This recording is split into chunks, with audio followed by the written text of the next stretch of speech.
Good evening.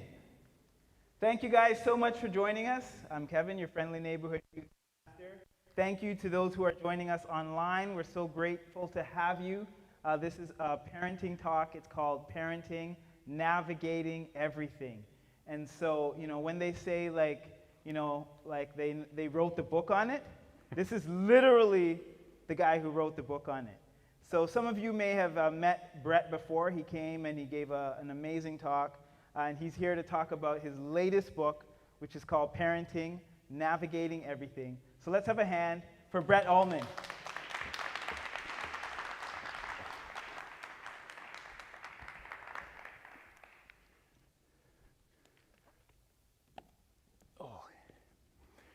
It's interesting as a speaker because we all say the same thing. We say we're glad to be here.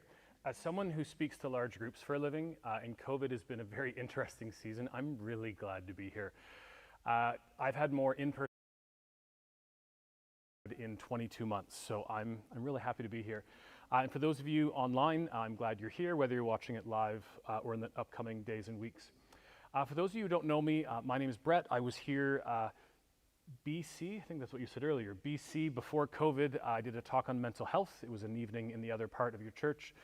I am a full-time speaker, but I was a teacher. I taught just down the road in the Malvern community of Scarborough for 10 years, and I left that about 15 years ago to do this. And this is now actually what I do for a living. I've spent most of the last 2 years on Zoom, but beginning to get back out to churches, schools, camps, conferences.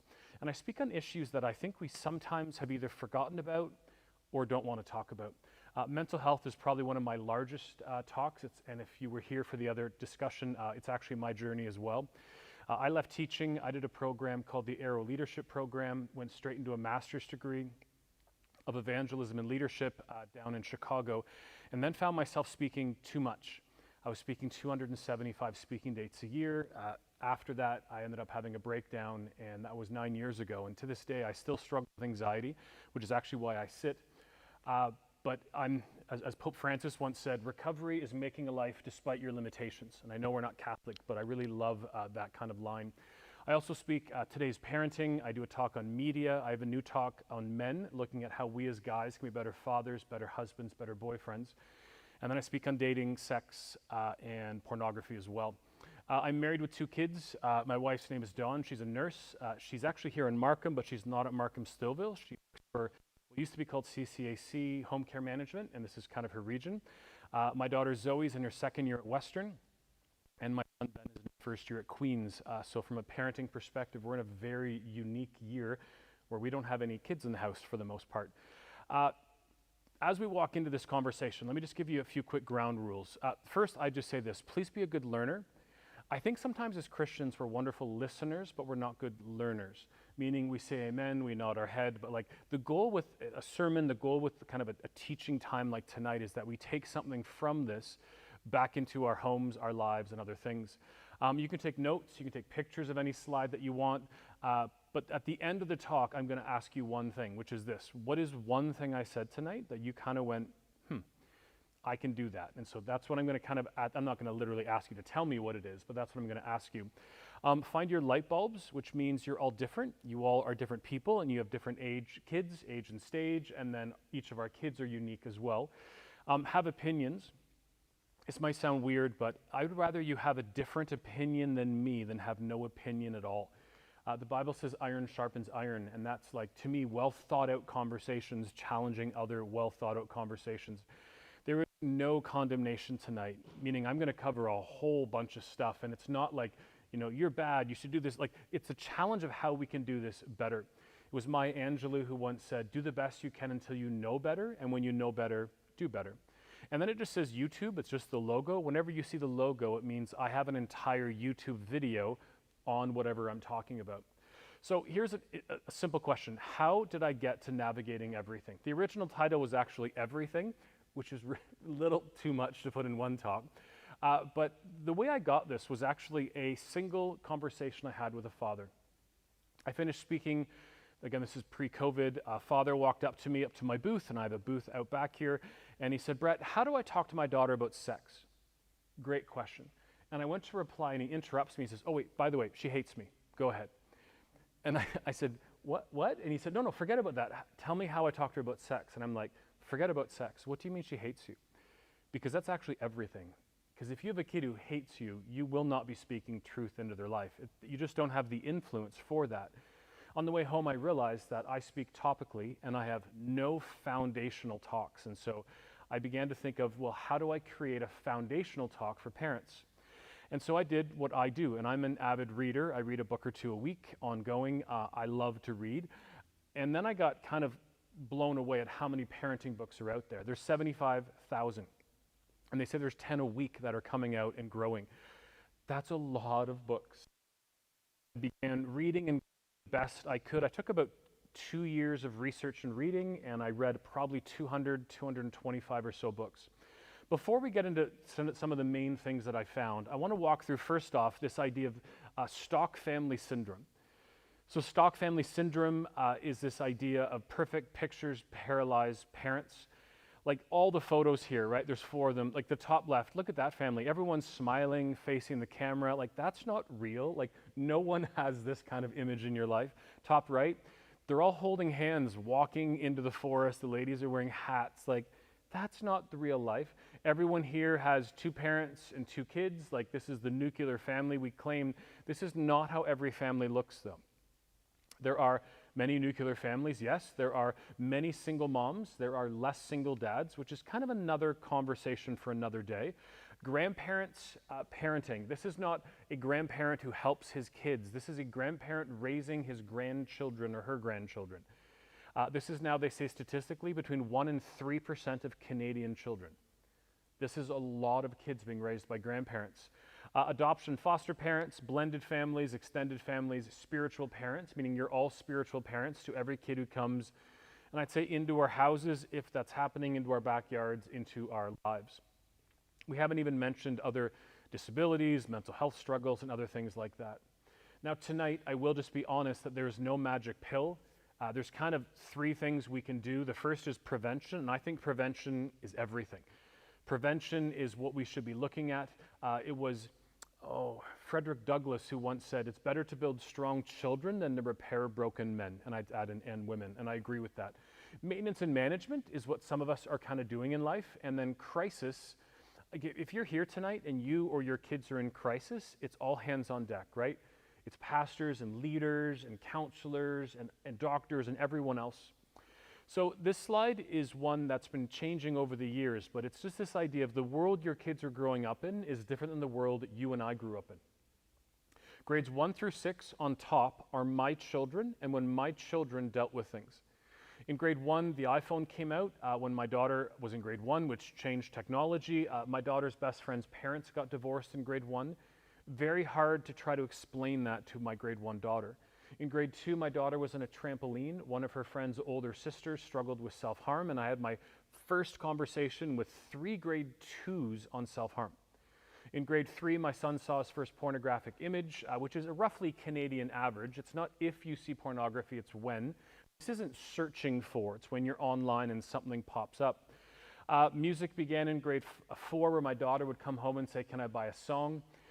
And then dating began at the beginning of grade 5 for my daughter's friends. Can we just agree as a room full of people, dating in grade 5 is the dumbest thing ever and just move on from that?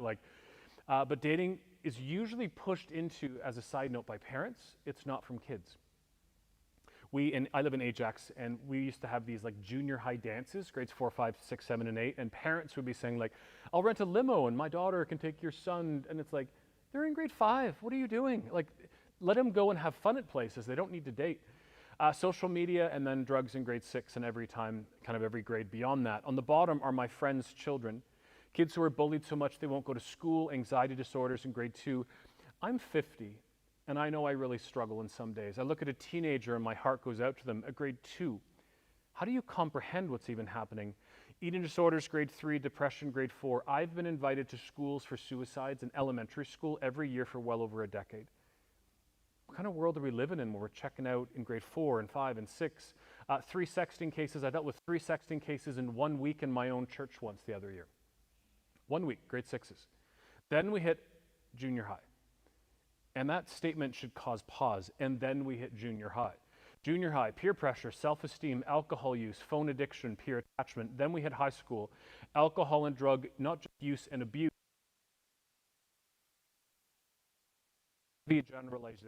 Generalizations. They come from an author named Leonard Sachs, but I would kind of agree, generally that's what we see. Busyness becomes the bane of our existence, the desperation for peer acceptance and extreme stress. Are you prepared? Are our kids prepared? Am I prepared? Like for what our kids will deal with today and tomorrow, like tomorrow's the weekend, like when they go to school on Monday? And many of these things are new changes to society, right? So they're new things we need to learn. So I still speak topically on many things, but tonight's talk I'm going to walk through what I'm going to call 4 foundations of parenting. Now, as you heard from Kevin, I have a new book. It's not called The 4 Foundations of Parenting. You can put these in any order you want. You can change them. These are just things that as I went through, I remember thinking, I wish someone had taught me these things when I had younger children. The first is, what is parenting? Now that might sound weird. If you don't know what it is, how do you do it? Time, how do we have time with our kids? How do you have rich communication and discipline? So let's just get into it. What is parenting? So I posted on my social media, as I would do for most things, and I said, what is the goal of parenting? And people began to write me. And a person wrote within the first few minutes and said, the goal of Christian parenting is to raise godly children. And I kind of pause and go, yes, I don't disagree, but like there's nuance with words. Like, is Christian parenting different than regular parenting? Other than faith, other than wanting our kids to love Jesus, like when you have a kid who's crying, you know, and they're 1, is that a Christian way we deal with it as opposed to parenting? And so I just wonder if we're saying Christian parenting is just faith. So the goal of parents is just to have our kids love Jesus. Trophy child, our job as parents is to raise children who love Jesus and leave home as responsible adults. Great line.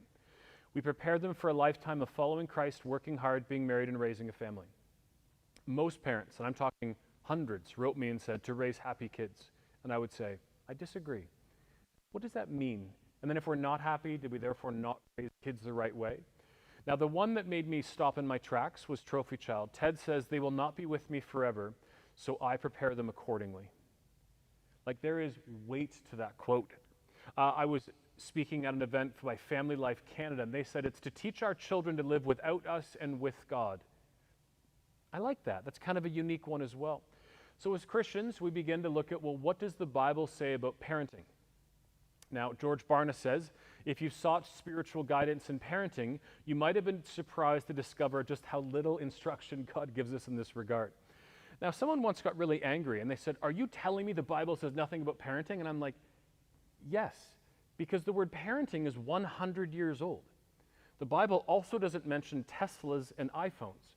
It doesn't mean that we can't look at what the scriptures say and apply them to our lives, but the idea of parenting, also don't forget people in the Bible got married at 12 and a half to 14 years of age, so this adolescence and teenage years, again, is a product of the 1950s and 60s.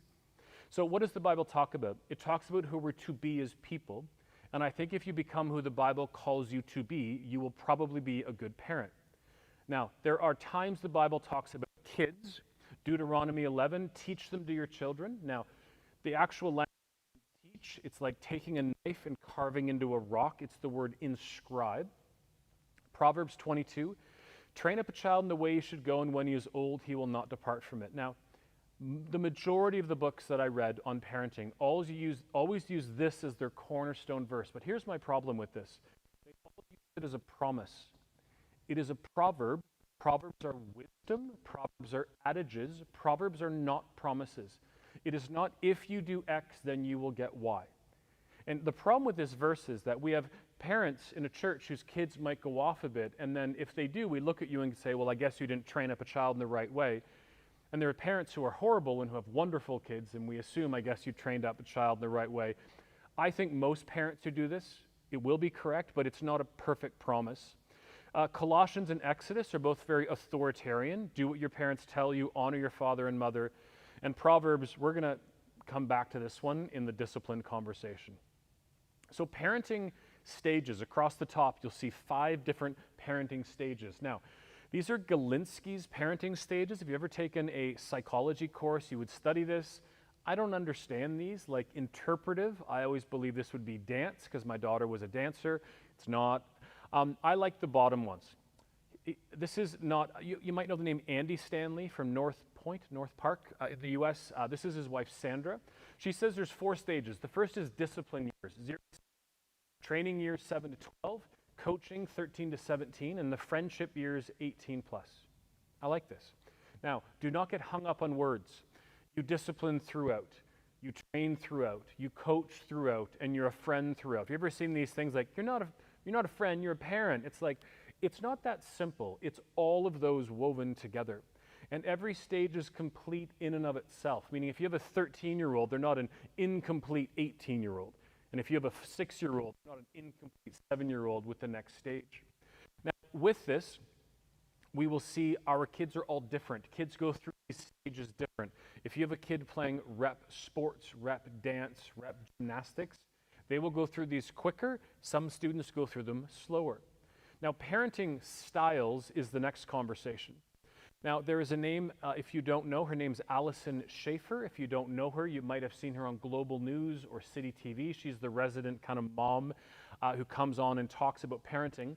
She says this with parenting styles. What you'll find is that there's a lot less parenting styles than names to describe them. Now, before I give you parenting styles, here's a quote from Tim Elmore. Here's what he says.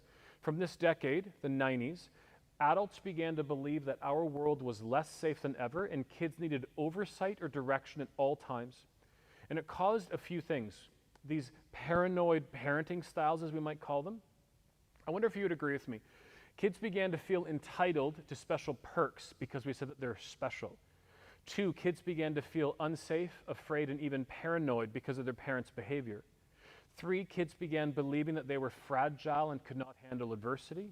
And 4, kids began embracing the narrative that the world is full of evil people who could harm them.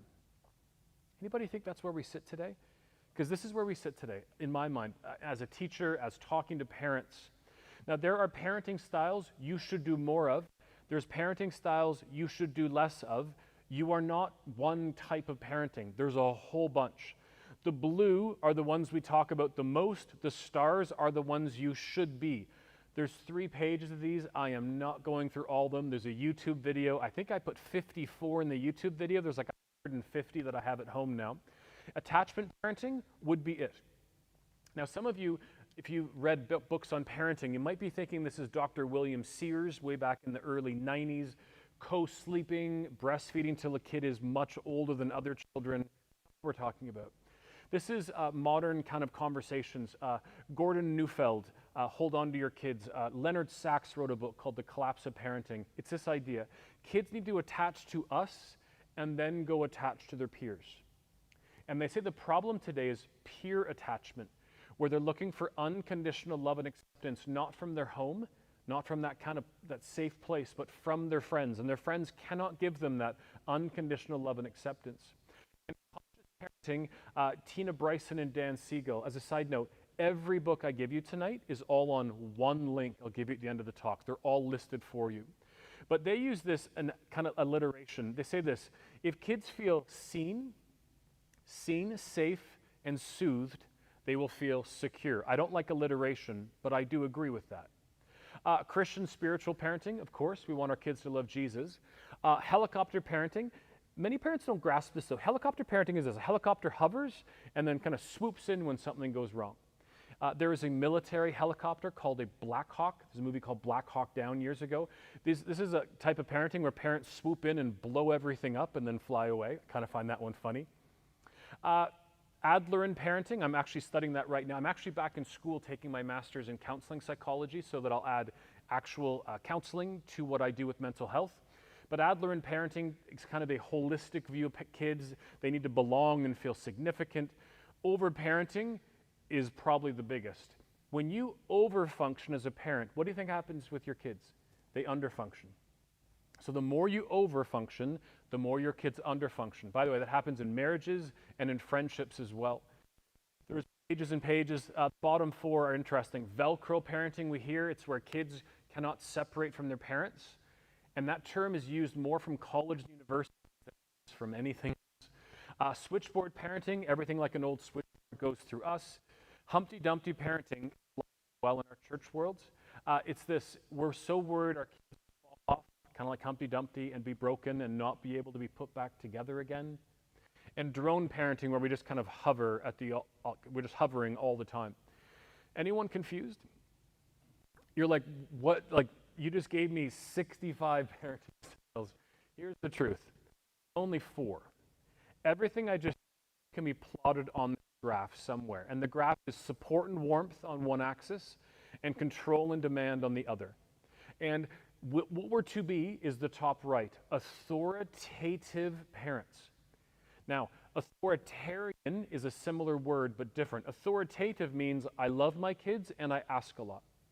If this was pre-COVID and both my kids were still in the house, and I came, let's say my wife was doing home visits and I'm going to be heading off to speak to you guys, I would say to my kids, I want the dog walked, the dishes done, maybe start dinner for mom, get your homework done, but I'd also hug them and tell them I love them. Authoritarian is what parents think works. It destroys relationships. Every single study says authoritative is what it takes. When you're authoritarian, you are asking a lot, you are demanding a lot, but not giving much. Those are the kids who just desperately want to go, right? They just want to get out of the house. It also doesn't mean that, right? Authoritative parents who've been authoritative also have kids who want to leave the house, but it's for different reasons. And then there's just permissive and uninvolved. So here's all I'll say. Don't over-parent. We do life with our kids. We don't do life for our kids. You can even break this up farther. Do for when they're little, do with when they get older, and then let your kids do life. I think of the analogy of your kids learning how to ride a bike. It looks like you're strangling a kid. Your hands are on their shoulders as they start to ride a bike. Then the hands come off a bit, right? You're near there in case they need it. And at some point, the hands come off. The hands can't come off in June at the summer of grade 12. Your kids need to begin to learn to do things on their own before that. Now here's a few different quotes, and they all are about the same idea. In The Collapse of Parenting, Leonard says that many college faculty and staff report a noticeable fragility amongst today's students. Some describe them as teacups, beautiful but liable to break with the slightest drop. We hear the term like house of cards, like if one card falls, they all fall down. I hear the word drowning from students all my life. And I'm always like, you're in grade 8. What do you mean drowning? Like, how much pressure is on you as a young person? Tim Elmore says that over-functioning in parenting simply means doing too much for our children, intervening and removing common struggles they may experience in their day. When we insulate our kids and remove all consequences from actions, we then fail to prepare our kids for the life that awaits them. And how's this for a quote? Why did parenting change? From preparing our kids for life to what we do now, which is protecting them from life, which means they're not prepared to live life on their own. Julie Lithcott-Hames has a really great TED Talk. She says, and she's a college admissions agent, so American college would probably be our university system. She says this, somehow college-age kids are not quite fully formed humans. And we chuckle at that, but it's what we see today as well. So here's kind of a quick game. You might be an overparent if you drive to your kid's grade 2 class each day to cut their food into pieces at lunch. This was a teacher who came up after one of my first talks and told me this in Ajax. You drive to your kid's school and walk them not to the school, to their classroom. I was part of the instituted kiss and rides, but here's what's funny. Parents don't often realize why we made kiss and rides. We were having issues with parents in the schoolyard, so now we put up pylons, we closed off the parking lot. So you would drive in, we're like, good morning, we open the door, the kids come out, we're like, welcome, we're like, bye, and we shut the door, and you have to leave because there's a car right behind you. It's interesting, we had to do this to make sure parents would leave. How about this? You send your kids to camp or a retreat with 2 phones. One to give to their counselor, youth pastor, and then one that they can text you at nighttime to tell you that they are safe. You go on a job interview with your kid. 1 in 7 20-year-olds go on a job interview with their parent. So do you think any of those kids get a job? Like, never. Like, no one will hire you with your parent beside you. Leonard Sachs quoted that. He also says in his book, this is a father in Chicago who calls his daughter at UCLA, California, to wake her up and remind her what she has to do for the day. And you think of not quite fully formed humans. Now, this is the only one that gets me hate mail, and I'm not kidding. You always make your kids lunch. And someone said, well, when should they make their own lunch? And I'm like, as soon as they can. And listen, there's only, 8 things you can take for lunch? Put them all on the table, have them pull it into their little bag and zip it up and take it to school and pat yourself on the back and say you did a good job. All I'm saying is put that card on them, and if you want to help them, great. But it's their job to actually do it, and you're going to assist them. I know parents of students in university who still make their lunches every single day. And they're not learning, right? They're missing something with that. How about this? You call your kids' teachers to argue marks, as opposed to equipping your kids to go, challenge. If a teacher didn't mark it right, you can go up and say, this isn't marked right. Or you call your kids' teachers to get them in class with their friends. What does it mean the first school day of September when they're not in class with their best friend and you say, I'm going to call the principal? You're saying to your kid, guess what? You can't survive on your own without a friend in the class. And guess what? Sure they can. And all it takes is about 24 hours till they realize they're all together at recess, and then they learn how to move forward. Over-parenting is fear-based parenting. It's the what if. My son's in grade 10. It is -5, and he's heading out of the house, and I'm like, Ben, you forgot your, and I'm like, forget it. Have a good day. He comes home that day, and he's like, it's -5 out. Why didn't you tell me to wear a coat? I'm like, you're 15. And he went, point taken. And he never again did not wear a coat to school. There are natural consequences for things that kids can learn. Here's what's interesting. There's this rhythm in our homes today where we speed up our kids' early development. Please don't have the news on with young kids in the house. It is not like, welcome to global news. Here's the good stuff that happened today. It's here's who died. Here's who was stabbed. Here's photos of car accidents that happened. Kids can't comprehend that. And then we give them music and movies they should never see. Think back to the world pre-COVID, Marvel Endgame. Anyone watch that? The Avengers Endgame. I went with my 15-year-old son. It was awesome. All over the theater, though. 4, 5, and 6, not grade, year-old children. This is not Up. This is not a Pixar movie. This is a live action, 3,500 people died. Most were aliens, like big explosions. It's like Lord of the Rings. It's not made for little children. It was my daughter and son, they're in kindergarten. We took them to see Up. Remember Up, the balloons that rose? And as we go to see the movie, in the opening credits, remember what happened? The mom dies. And my daughter turns to me, tears in her eyes. She said, did the mommy just die? A death means something to kids. And instead, we take them to go see a huge live action movie with tons of death. And then when they get older, we put the brakes on. You know, my new phenomenon is not high school pastors, but like young adult pastors who are saying, can you come dating with our young adults? And I'm like, why? One pastor says to me, we have 150 young adults. We have no one dating. No one. Now, there is, in this environment, that church had really bought into, you know what the term purity culture means? Purity is good. Purity culture is bad. Where you if you go for a coffee with someone, you're going to have to marry them. Like if you kiss someone, it's evil. Like it's this over, like we're kind of putting the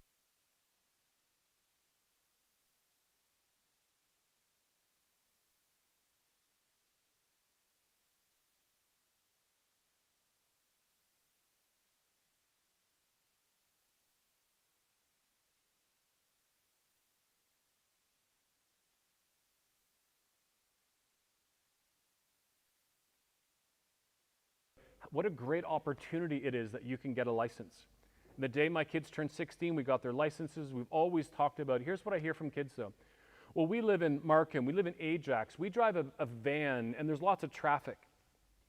And what do I hear? I hear the parent talking into the kid's ear, you can't do this. I can drive as a parent, but you'll never be able to learn the same things. Like, our kids can learn.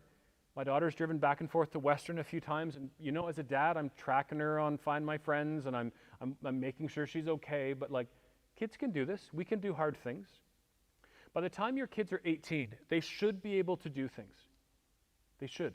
Talk to strangers, find their way around campus, contribute to the running of a house. Like, these are things kids should learn, and they don't learn this the day they turn 18. It's an ongoing conversation. So as we finish off each, I'm going to give you a slide which is main thoughts. And there's going to be main thoughts, and then we're going to do a slide of books. And I want to walk through these just so this is the summary. Authoritative parenting. And please think about over and over, authoritative. We all lean towards authoritarian. Which I ever go to, people are like, well, we kind of lean towards that. Everyone leans towards that. But it doesn't work. Authoritative is what we to be. No, don't overparent. Do life with, not for. And the idea of coaching, I coached rep baseball my last year. I coached AA. I had 10 guys and 1 girl. As a coach, think of what I do. I train my players to go play in the game. You have to view parenting as a coach. Why? Because on Monday, your kids will go to elementary school, high school, college, university. Tomorrow, your kids might go to work at Starbucks or McDonald's, or they might have badminton or tennis or hockey games, and Sunday they'll come to you. You need to coach them to be okay without you. And it's an interesting view of how we do that. And books, here's 5 different books. Now, Trophy Child, we've talked about How to Raise an Adult, we've talked about Hold On to Your Kids, I mentioned, but it's with him and Gabor Mate. Gabor Mate, if you ever study addictions as well, he wrote a book called In the Realm of Hungry Ghosts, which was phenomenal. Karen Gordon wrote a book called Dr. Guerin's Guide to the Teen Years. Now you might think, I don't have teens. I read this when my kids were 9 and 8. It's becoming an older book. It was still an amazing book. And free-range kids, think of free-range chickens. So there was a woman who called Children's Aid on a grade 6 child in Winnipeg because the kid drove his bike home from school alone. Grade 6. This is the world we're living in, right? Like so many thoughts of what is parenting and things we can move forward in. Number 2, the greatest gift we can give our kid is time.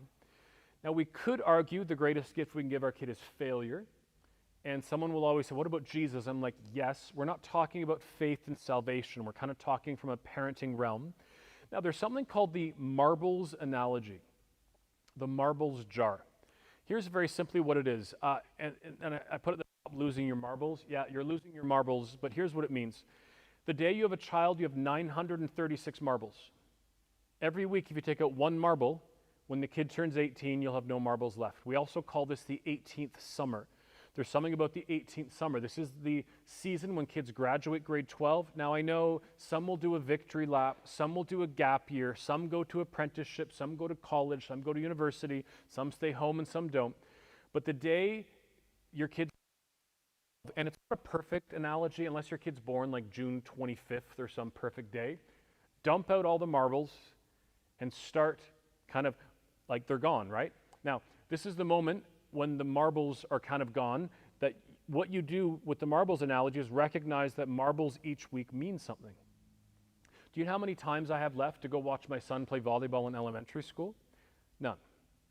How many times I've left to go coach his baseball team or to go watch his high school volleyball club? None.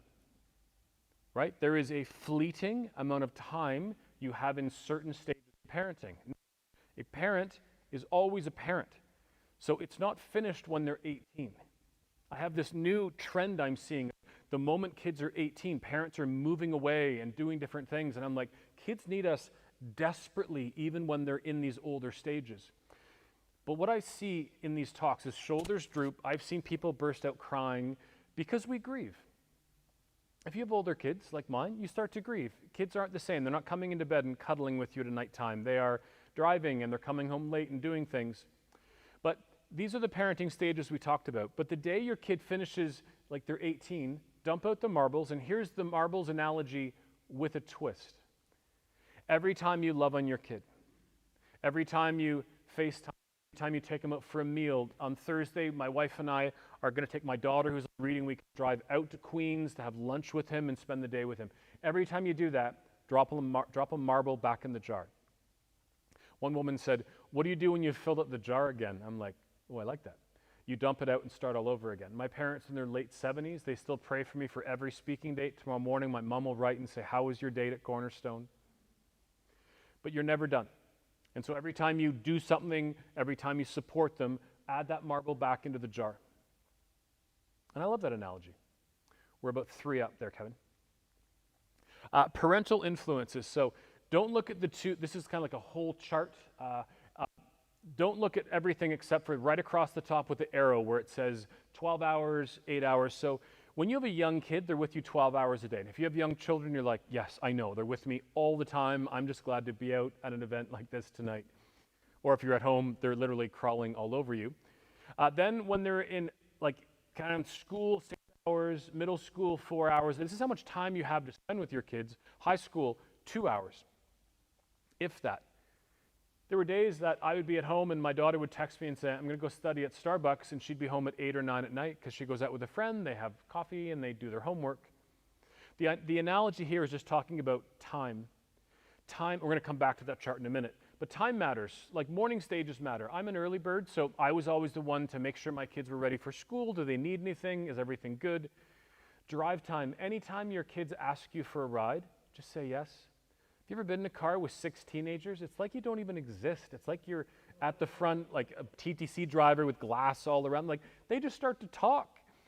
And the best talks I've ever had with my kids are on long drives. Mealtime. Every statistic's the same. The more meals you eat, they say roughly statistically 3 meals a week if you eat together as a family. All statistics go down. Teen pregnancy, drug and alcohol use, dropping out of school, just by eating together. And bedtime matters for every stage except for teenagers. If you're tucking in a 17-year-old, I'm just going to put forth, you're probably over-parenting. Hopefully we all know that. So, main thoughts with time. The marbles analogy you can do physically. Someone did it with M&Ms, peanuts, great idea. Then they put it in the sun. They actually will melt, just so you know, over time. You can also use an app I'm going to give you at the end of the night called the Parent Cue. I think Kevin pushes this sometimes on social media. But the Parent Cue actually has the marbles analogy built into the app for you. Mealtime, fight for mealtime. Here's why. There will come a day mealtime is not as easy as it was. So for years, when your kids are young in middle school, you're eating together most of the time, unless you as a parent are working or away or something, very rare. Suddenly we're in grade 9, 10, or 10, 11. Both my kids are lifeguards. As a side note, phenomenal job for a kid as being a lifeguard. Suddenly both my kids work. One works Monday, Thursday, one works Tuesday, Friday, and the other night's youth. And we're like, we don't have any, like there's no more family dinners anymore. So we had to begin to schedule, which is the next one, we had to schedule family nights. So we would actually say on a Sunday, what night can we do a family night? We're going to play Settlers of Catan, we're going to go to a movie, we're going to go for a meal, and we would all put it in our calendars. And the rocks analogy, I'm going to put a pin in this one. I'm going to come to this at the very end of the talk tonight. Now, book suggestions. Josh Shipp wrote a book called The Grown-Up's Guide to Teenage Humans. What a great name for a book, as a side note. The Power of Moments by Chip and Dan Heath. This is the idea that moments matter. Celebrate like graduations. Every year, my kids in grade, like at the end of June, we would go for ice cream. I don't know why we began this tradition, but we did it every year. Then the kids get older, you do different traditions. Celebrate graduation, graduation high school. But also, the word isn't celebrate, but maybe it is acknowledge the pits. When something happens, when there is a death, when they fail a test, go out for a meal, do something together. Is it going to fix it? No. But you're there, you can laugh, you can pray, you can cry, you can be together. Now the book Fair Play is one of the books I push tonight that gets the most pushback, and it's always from men. It is about the inequality of emotional labor in our marriages. And the reason I talk about this is because we need to talk about this with our children. And this book, Eve Rodsky, not faith-based as a side note, also has a deck of cards you get, which actually divides up things around the house. And here's what most men, and this is what I used to say before I read this book. Well, I cut the grass and I do all the fix-it stuff, like we have a very traditional roles in our house, and I do the garbage and other things. This is what emotional labor is. And it kind of rocked my world, to be honest. It was a number of months ago. I come downstairs and my wife says, cards on the table, sign it, your dad's birthday's today. I have no idea. It's my dad's birthday. I have no idea. My wife's bought a card, put it on the table, there's a pen beside it, there's a gift beside that, and she says, we're going to go see your parents later today. That's emotional labor. I have nothing to do with my own dad's birthday. Does it mean I don't love my dad? No, I love my dad desperately. But it means my wife holds that card. Sometimes we as men cook dinner, but did we plan to make sure we have the food we need for that? Who did the shopping? Who prepared the shop? Like, the point is there's a lot of things we need to think about. And I like this book. Statistically, during COVID, women have taken on even more emotional labor, and there are 0 studies on earth that say that we're fair in marriages. So all I'm saying is we can be better, and this is a really great place to start. And then we give things to our kids. So we gave, so we call it a card. So my kids have their own bathroom. So we literally said, it's your bathroom. You clean it from now on. We're not going to do it anymore. Now, we teach them how to clean. You don't just say, go clean a bathroom. It's like telling a kid to clean their room. Do they know how? Do they know how to even begin, right? That's how you might even do life with a teenager, cleaning a room, showing them how to do it. And it's the same with a bathroom. So time matters. Third section, communication. So now we're doing right parenting styles. Now we're spending time with our kids. So now the question is how are you communicating with your kids? Do your kids only think that you love them when you follow their rules or when they get good grades in school? Do your kids know that you love them forever and always, which sounds like a book by Robert Munch? Probably is, but do they know that you love them forever? So what happens if your relationship is broken? This is a book by Gary Chapman called When Sorry Isn't Enough. Number one is he says, say I'm sorry. As I've told you, I struggle with mental health. I have anxiety disorders, panic disorders. So there's some days I don't sleep very well. And if you don't sleep, you understand, you don't feel good, and you might be irritable, and I might, be quick to say something to one of my kids, and I might have to go knock on their door and say, I'm really sorry. And they will always say this, it's okay. But it's not okay.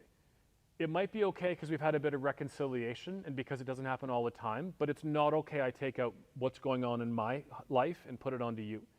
But if the story isn't enough, maybe spending more time or having better communication.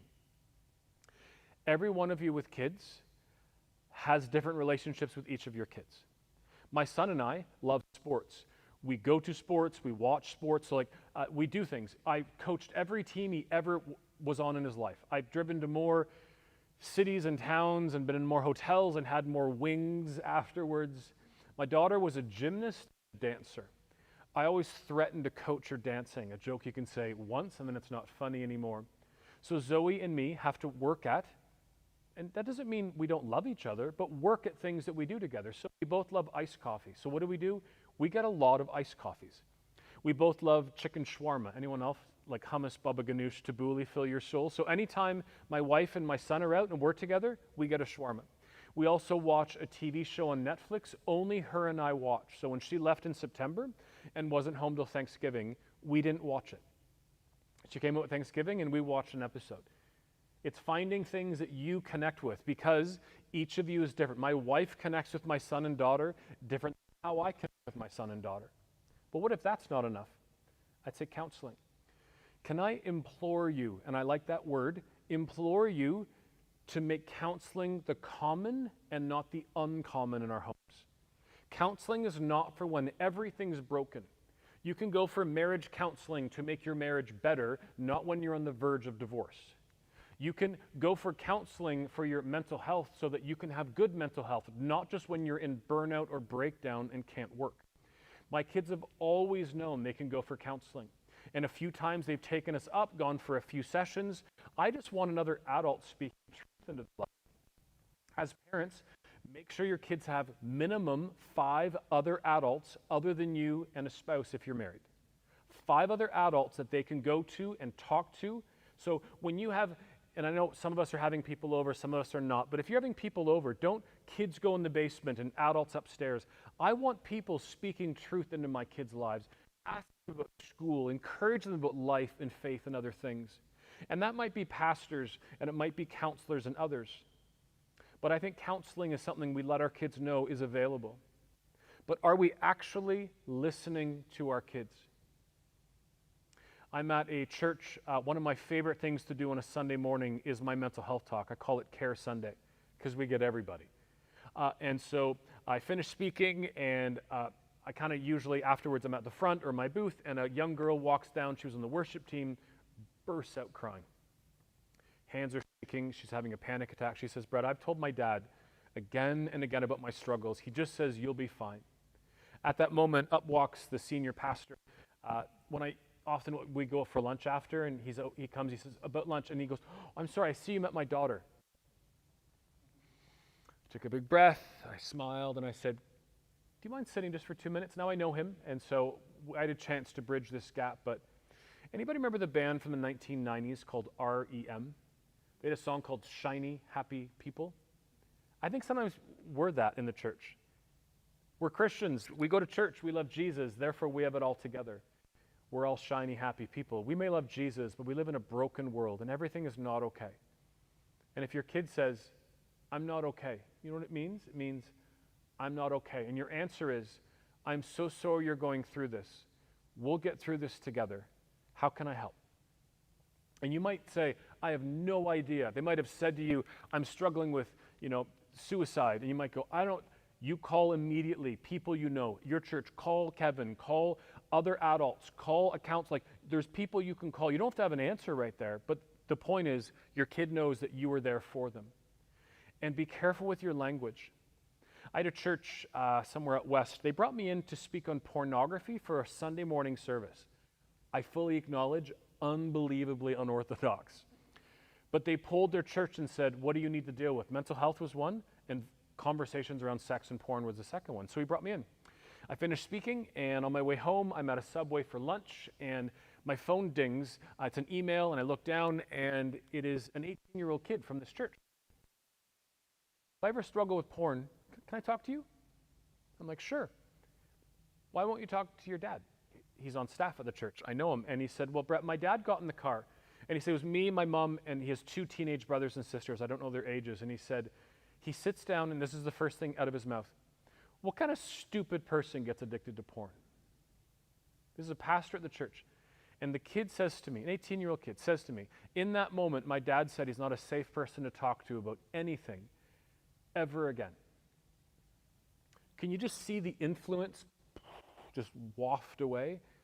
As a side note, where is the grace and the mercy for people struggling in our churches? Can you see why in that church, if someone struggles with addiction, they might even struggle talking to that pastor? If someone in your community or at a local high school, grade 9 girl gets pregnant, and you're like, what kind of stupid, and you go off on a tangent, what are you saying to your young daughter or son if someone gets pregnant? In grade 9, I said to my daughter, hey, first off, I said to both my kids, if you ever get drunk or high at a party, like, Dad, like, we've talked about this, but I just said, if you ever do, I'll pick you up. I might not be happy. I will not yell at you. I'll just be glad that you're home. It was 3 or 4 summers ago. There were 2 funerals, one for Scarborough, one for a family in North Durham, whose kids drove home drunk. Another one walked home drunk. Both were killed by cars. And their parents just said, like, what? Like, why didn't they call me? And I can't say this to a parent kind of before a funeral, but I'm like, did you ever tell them that you're okay? That they can call you and you're not going to yell at them? Now, here's what's interesting as kids get older. If you have teenagers, my kids go out when I go to bed. I go to bed at 10:30. My kids head off at that time. So now they can't call me anymore. So what I did was I put the Uber and Lyft apps on their phone with my credit card and said, don't abuse it, but it's there for you. And I like that. If they know, like the other week, my son is at Queens and there was no busing, so he took an Uber home, cost $10. And I'm like, I'm happy that he knows in that moment I'm there to support him. But I said to my daughter, if you ever get pregnant, she's like, Dad, I'm like, listen to me. If you ever do, I'm here for you. And she started to cry. And I'm just like, there's nothing you could ever do to change how much I love you. Do your kids know that you love them no matter what happens? Or is your love conditional on behavior and marks? And although we really love our kids, do we actually know how to convey it in a way that makes them feel loved and accepted? For the people here, you can't do this online. How many of you have ever read the book, The 5 Love Languages? Quick show of hands. Is there a few? If you haven't, please read this. It's just a phenomenal book. This is actually a different version for teenagers, but it basically says that there's different ways that we receive love and give love. So my son is words of affirmation and gifts. A couple Christmases ago, even the year before that, we were wearing masks, so during COVID, he really wanted, if you know clothing, an OVO shirt, Drake, and Yorkdale Mall had a shop. And so we went, we bought a can I say stupidly expensive? If you know what I'm, like really dumb how much they cost.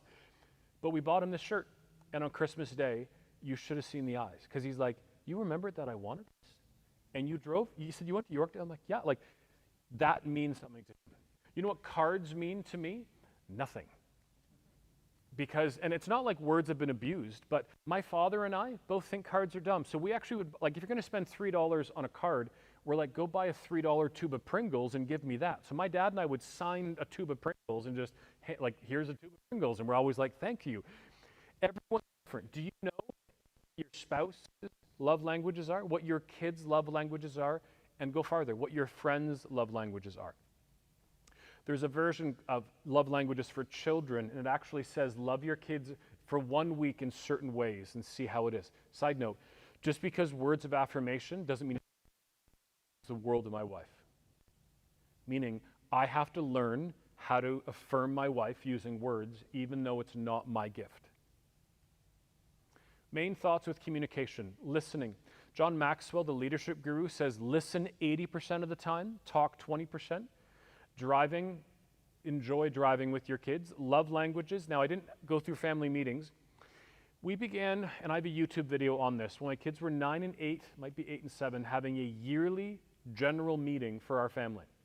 Every August, just before school, we meet and we put an agenda on the fridge and we talk about everything. We're going to be a Christian family. Great. What does that mean? If your church has one service or two, which one are we going to go to? Are we going to keep going to this church? Are you happy here? Can we help you? Do you need new running shoes for soccer or anything else? And I'm not going to debate Halloween or not, but if my kids always went out, I love to meet my neighbors. It was the only time I could stick my hand out a house 5 down and say, what's your name? I'm Brett. I actually would keep in my jacket a Google map I printed off of my neighborhood, and I would write down as I leave the house that person's name. Because I wanted, when I walked my neighborhood, to be able to say, hey, to whoever, and I have a horrible memory. But my wife, and she's the person who could make things, doesn't want to know that you want to be a bunny October 31st in the morning. We would go through everything. Are we going to go on a vacation? Great. Where are we going to go? If we're going to go on a vacation, it means we're going to have to save money. How do we do that? We talked about everything. And then we went out for a meal, and it began going to McDonald's. And at a certain point, my daughter said, I want to go to my favorite restaurant, The Keg. And we're like, you're 10, you've never been to The Keg, but if there's a TV show you might remember called iCarly. After iCarly, who bought advertising? The Keg. Brilliant, like brilliant advertising thing, but we now go for a steak. It is the most precious time of my year, each year as a family, when we do this together. Book suggestions. Your kids, some of these are starting to become similar. He's Not Lazy by Adam Prince for parents of guys. I don't think it's a faith-based book.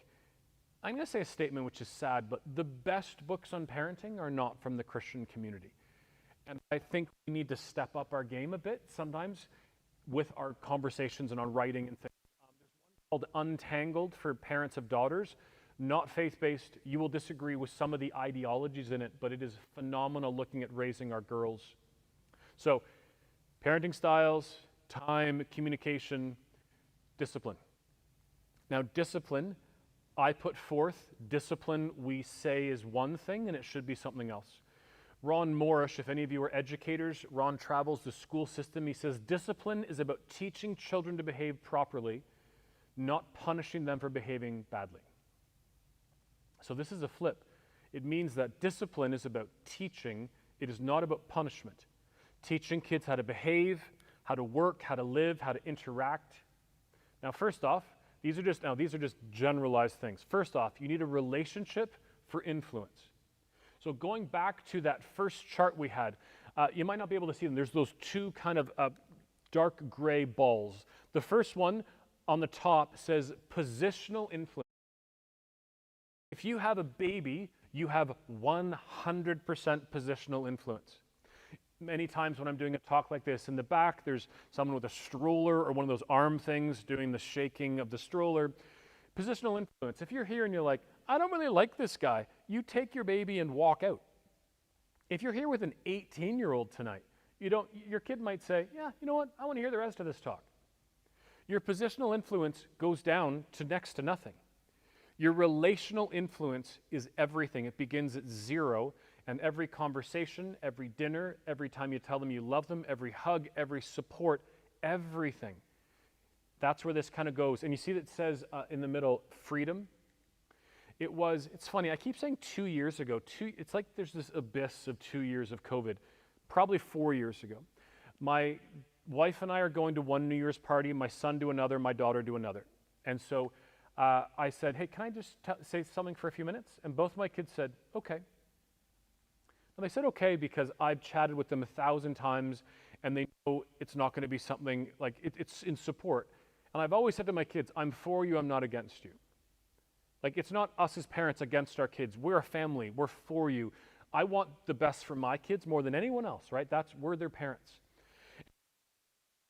You know, we're a Christian family. I said sex, alcohol, drugs. Do you need me to remind you of anything? So my daughter always, she's not a drinker, but she would take one of those Starbucks cups with the lids and like Rohypnol, which is interesting. I have a daughter at Western who's had they've had that huge case of all these kids getting Rohypnol, date raped, and there's all these questions of what happened. But since she was in high school, she always took a cup with a lid anywhere. She put her cream, cranberry cream, whatever, ginger ale into it, and then turn a lid over. But we talked about all this stuff. I prayed for them, and off they went. That's the freedom when you work on your relationship. But it costs. It's conversations. It's every time your kid comes in the room and says something, like full attention to your kid. So my door is on an angle, and if I'm working and my kids come in the room now, I actually put anything down and I physically turn to them. Full attention. If I'm talking to you, my phone is not in my hand, it's in a pocket. It's full attention. So relationship for influence. Number 2, clear, agreed on expectations and consequences. So Karen Gordon says there's these few types of parenting. Boundaries. Stone wall. Rules are rigid. Like, I'm the parent, you do what I tell you. Authoritarian. Wild field boundaries. Rules are clear and vague. I'm at a talk and a father says to me, yeah, Brett, I grounded my son because he was late for his curfew. If you have a junior high, senior high, like curfews are a big deal. So when's his curfew? Father said he doesn't have one. I'm like, sorry, you grounded him because he was late for his curfew? Yes. What's his curfew? He doesn't have one. So why'd you ground him? He should have known when he should have been home. What on earth does that mean?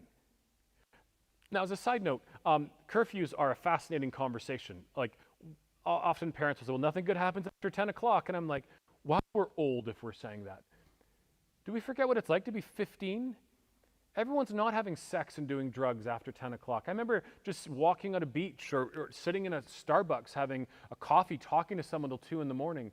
It's not like everything bad's happening. People can do those same things at 4 in the afternoon. Picket fence boundary. Rules are clear, flexible, and negotiated.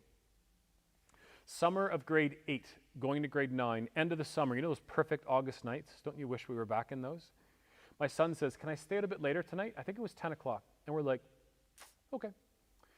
10:15, 10:15, and he comes. And I don't know what it is with adults. I'm looking at my watch, and I'm furious.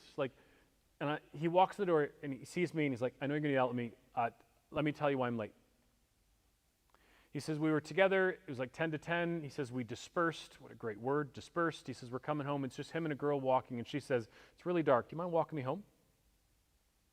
And Ben says to me, Dad, I know we said 10 o'clock, but I know you'd rather me walk her home and be a bit late than tell her no and come home for 10. I took a big breath. I almost yelled at him. And I thought, can you picture the authority that would have gone, the influence I would have had in this kid's life if I would have yelled at him for doing the right thing? Sometimes we fail to realize that it's the job of every kid to tear down our parents' fences, our fences, and build their own. Do you want your kid to love Jesus because you love Jesus or they love Jesus? Do you want your kid to come in a good time at night and get a good night's sleep because they want that or you want that? In grade 10 or 11, we stopped curfews in my house. Why? Because within a few years, they wouldn't be in the house. And I wanted them to know what it's like to go to bed at certain times while I was still there. So my daughter, what we did is, it was grade 10 and 11. If my daughter said, what time do I need to be home tonight? We would say, what time do you want to be home? We never said no curfews.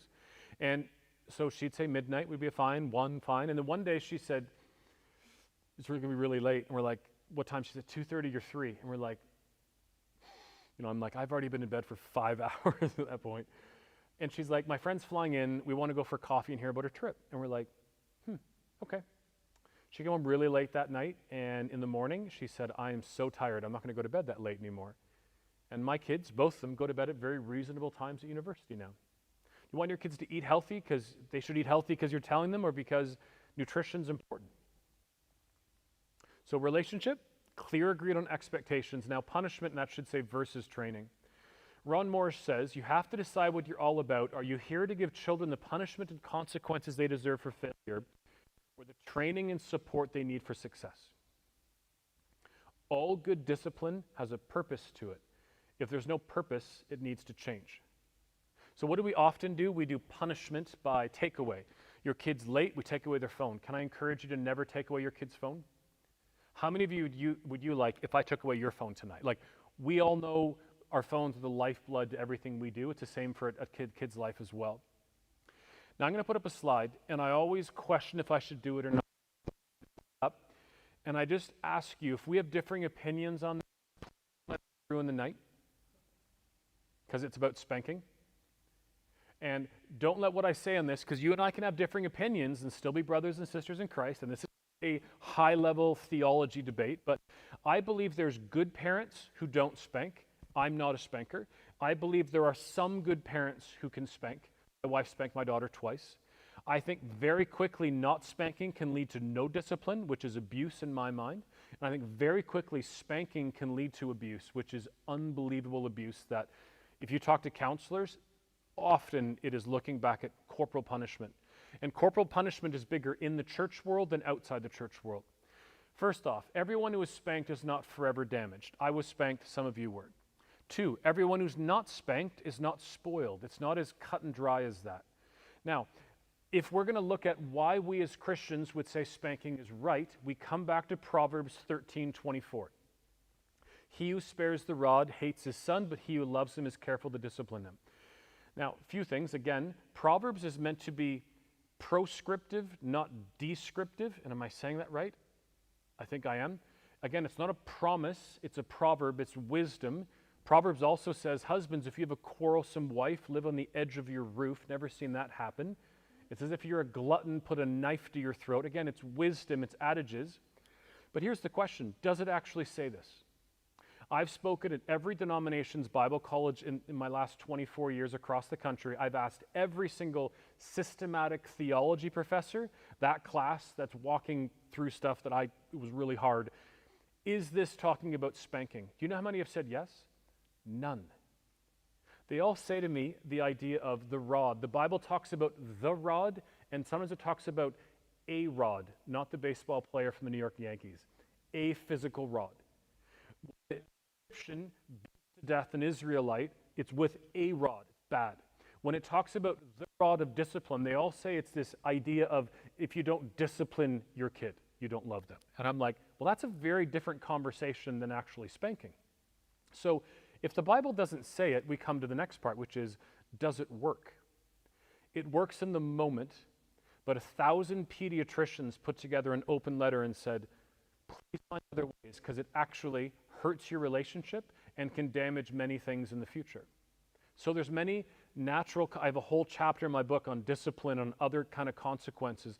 Never forget that children's controls are easily fragile by what? Fatigue, right? Hunger, things like that. Like even we're that way as children. But here's one of the biggest quotes. Research says that whether a kid gets a punitive spanking or not is hardly ever determined by the child's behavior. It's almost always determined by how the adult's day went. And that's why children don't get spankings at 8 in the morning, they get them at 8 at night, when an adult who is tired, frustrated, and exasperated starts to hit a child. It shouldn't be about us. And my wife would tell you the 2 times she spanked was late at night after a long day of work. I just leave you with that. And if we've spanked, again, this is not about condemnation. How do we do better? So discipline, it's about teaching. It's about making sure you have influence, picket fence boundaries, right? Clear, negotiated, and punishment versus teaching. It should always be about teaching. There's many great books, kind of like Explosive Child, the second one in by Ross Greene, that talk about like a child will behave if they know how to. So if a child's misbehaving, do they have the skill set to, like, so if they're fighting back and forth, do they know how to share? Can we teach them how to get along?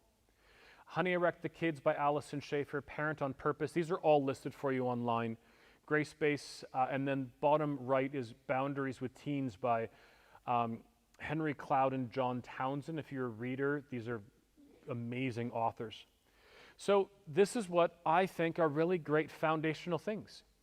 And from this influence, right, from that influence, you then begin to talk about all the other things we need to talk about, because we have a lot of stuff to talk about. I'm going to walk through three very quickly. We got about 8 minutes left and we're done total, but I want to walk through three kind of on-ramps. One is family discipleship. Here's the only slide I'm giving you with this, right? We want our kids to love Jesus. Their worldview shapes their values shape their actions. So we don't just chase actions, we chase the heart, right? This is where my kids have known I'll take them to any conference, I'll take them to any concert, to any church, like anytime there's an event, like we've driven all over the place. We go to Kingdom Bound every summer. Anything we can get to get faith into my kids' lives. I have an entire chapter of this in my old book and in my new book. These are spiritual disciplines as well that you teach your kids how to read, how to pray, how to fast, how to study, how to give. Books by Dallas Willard, Richard Foster. If you've read books like this, Richard Foster's son, Nathan Foster, it's called The Making of an Ordinary Saint. I have a whole list of books on spiritual disciplines. Sticky Faith. Think of a dollar store. You grab a lot of that stuff and you throw it against a wall. Some of them stick and some of them fall down. We all know we lose a lot of kids. Statistics range from about 40, 50% to 70% of our kids who grow up in the church aren't walking with Jesus anymore. And the question is why? So Sticky Faith walks through some of these things. Family dinners, one of them. You know what one of them is too? Your kids going away to summer camp. So my kids have been going to camp called Minneoe. They're now working at Minneoe. My wife was Muskoka Woods. I grew up at Wajidowin. I love Pioneer. I love Quasin. I love Iowa. Like, there's a million great camps. Send your kid away to camp. You know who it hurts the most? Us. But if you can send your kid to camp or have them work at a camp, there's something about those markers of going to camp that's huge. And Bible apps. I use an app called Read Scripture. Anyone ever seen this one before? I love this because it gives you this like cartoon drawing of the book of like Kings. Like, how many of you read 1 Kings and you're like, oh, this makes a lot of sense?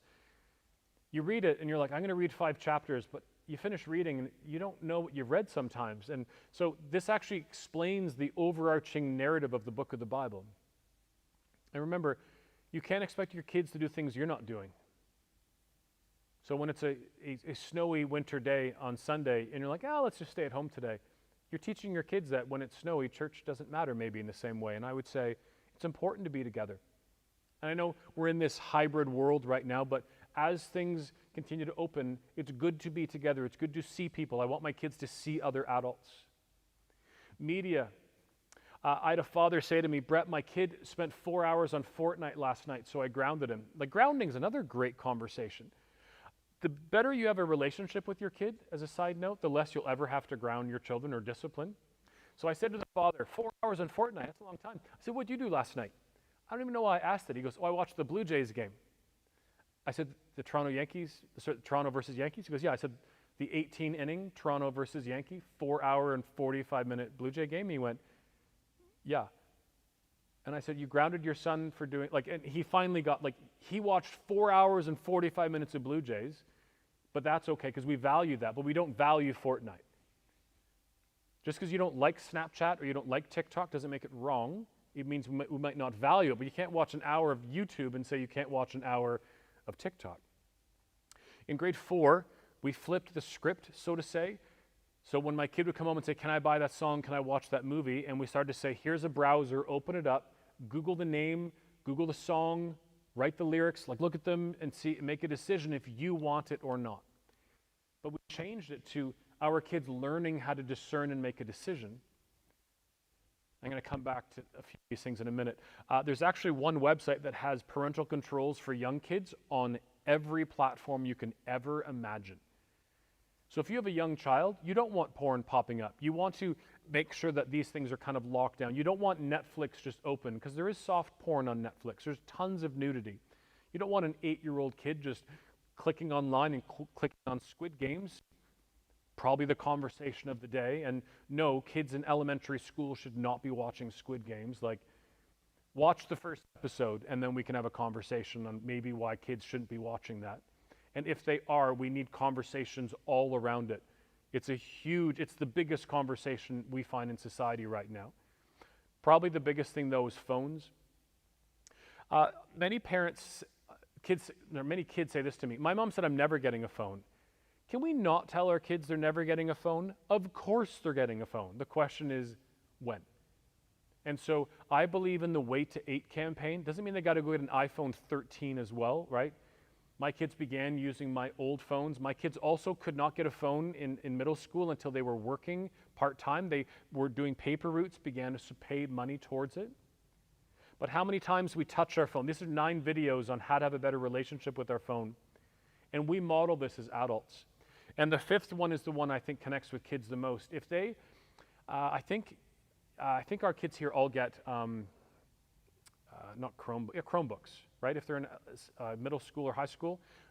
If they do or don't, if they take an iPhone and prop it up against a screen, and every few minutes there's a notification pop up, a 45-minute assignment takes 3 to 4 hours. We need to teach our kids and learn this ourselves. When you're doing work, no notifications. Everything's off. Do what you need to do, full attention, then come back. I would suggest these are 5 different sites that you should look at for learning about culture today. Parent Q, I've already mentioned, and the app Growing Leaders is Tim Elmore, phenomenal site. CPYU is my favorite, Center for Parent and Youth Understanding. This is where they will give you a 3D media review talking about Squid Games. Here's why it's really appealing. Here's the concerns we have, right? We don't just say yes or no. There has to be explanations and conversations. Plugged In is Focused on the Family. It's pretty good. I like by middle school, I usually switch to Common Sense Media. And Axis.org, and I know Kevin uses Axis. What I love is their teen culture translator.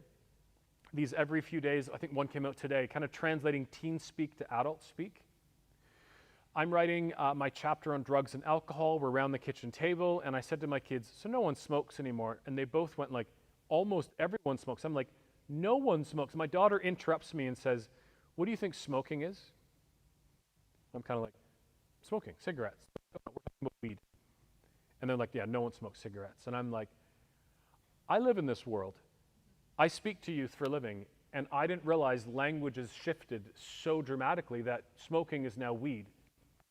These are free. And you know what? Sign up for all of them. You want to fill your social media, as a side note, with content, not just dinner and dogs. Now, I love dogs. I have an English bulldog. I like certain dogs. But like when I get home tonight, if I open up Facebook, I want thought leaders and pastors and people who speak on leadership and parenting and sexuality and all these other things.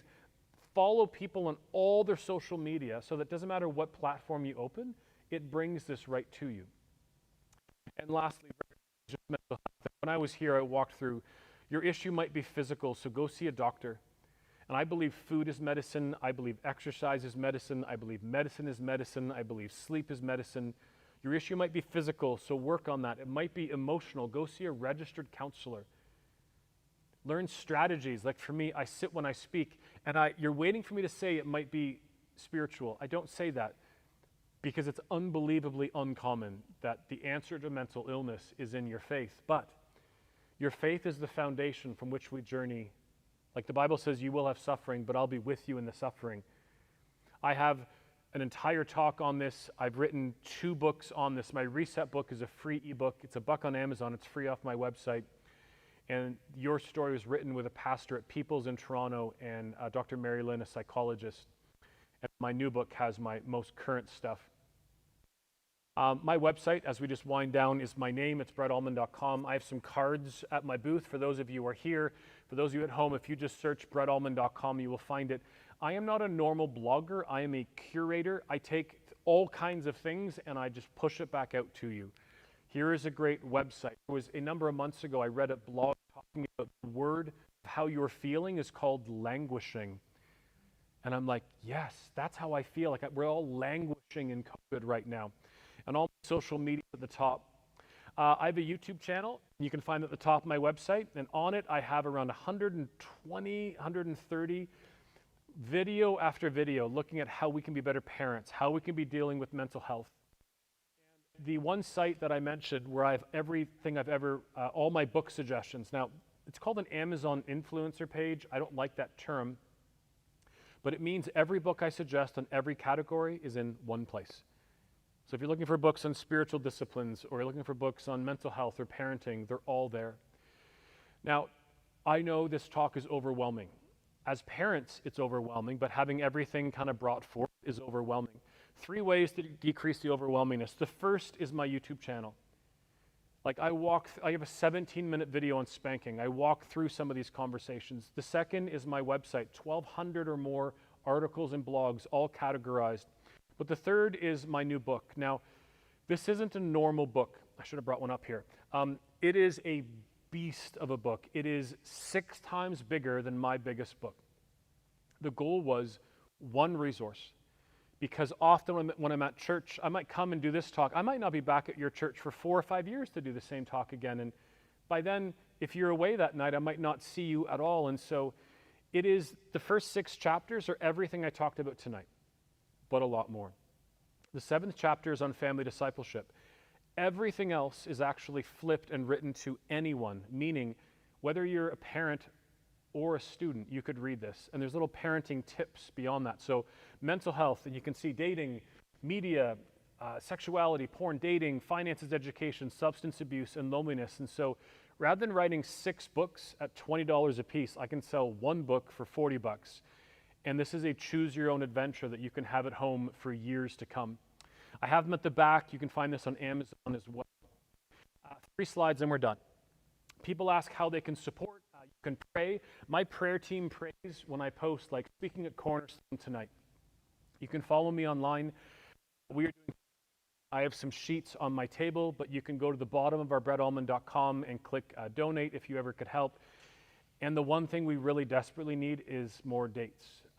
As COVID has shut many things down, if you know a church, a camp, or a conference who could use me, just let them know. 2 slides and we're done. Where do you start?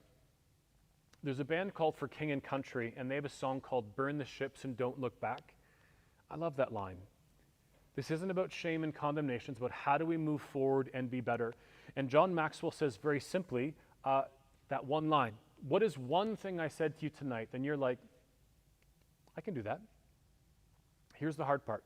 He says you only have 3 days to do it.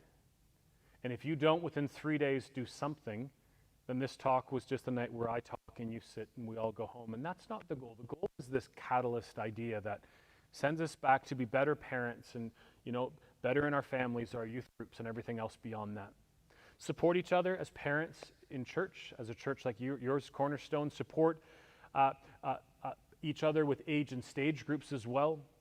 Remember, our parenting, like our faith, is built in moments. And I hope tonight's one of those moments that moved you forward in that. And I leave you tonight with the quote I said at the very beginning of the talk. They will not be with me forever, so I prepare them accordingly. So my challenge to you is, so go prepare your kids accordingly. If you want to chat, I will be here. If you want any books or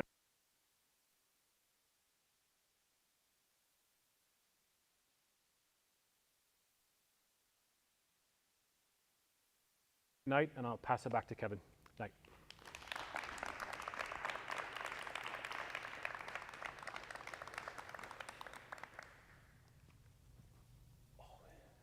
Thank you so much, Brett. Let's have another hand for Brett. So please remember what he said, 3 days. I like to say start small, start soon, and succeed. So please remember the one thought that you feel like God was kind of tugging at you, and do it soon. Tell someone you're going to do it. I did bring a copy of his book so you can see. It is quite a huge book. I'm actually going to give away a copy tonight. So for those of you guys online, I know you're shy, and I know you don't want to say it because I know you're watching, but I do want to give away 2 copies. One to one of you that are here in person, and also one to one of you that are online. So if you're online and you're watching right now, message in the chat so I can take your name down, and I'll do a draw. And in about a minute, I'm going to do a draw with you guys again. But yeah, just another hand for Brett. We really appreciate you coming. For me, I just appreciate all of the research that has gone into this book. And like he said, he's a curator of information. So this is, if you go to him, you go to his website, you can get the links to all of these other books. If you go to this book here, there's just so much that's gone into it. So make sure you go to the back and talk with him, connect with him. We're actually giving away a free book. So this is his last book. So if you go to the back, you'll be able to get a free copy of this book as well. So everybody is leaving here with something. And as you guys are just mingling and talking with each other, I'm going to do the draw, and then I will give this book to you, whoever wins it, in about 2 minutes, all right? So thank you guys so much for coming. You can make your way to the back and talk to Brett. And if you are on Facebook, that's where I put all of the articles from one of the resources he was talking about. So Access. So I have a private parenting group. If you want to be in that group, just message me. I mostly post articles, like one article, maybe 3 to 4 articles a week. But it's a great resource. We've done some videos with them, and we've shown them here as well. But if you're interested in that, just let me know. Thank you guys so much for coming. Have a blessed night.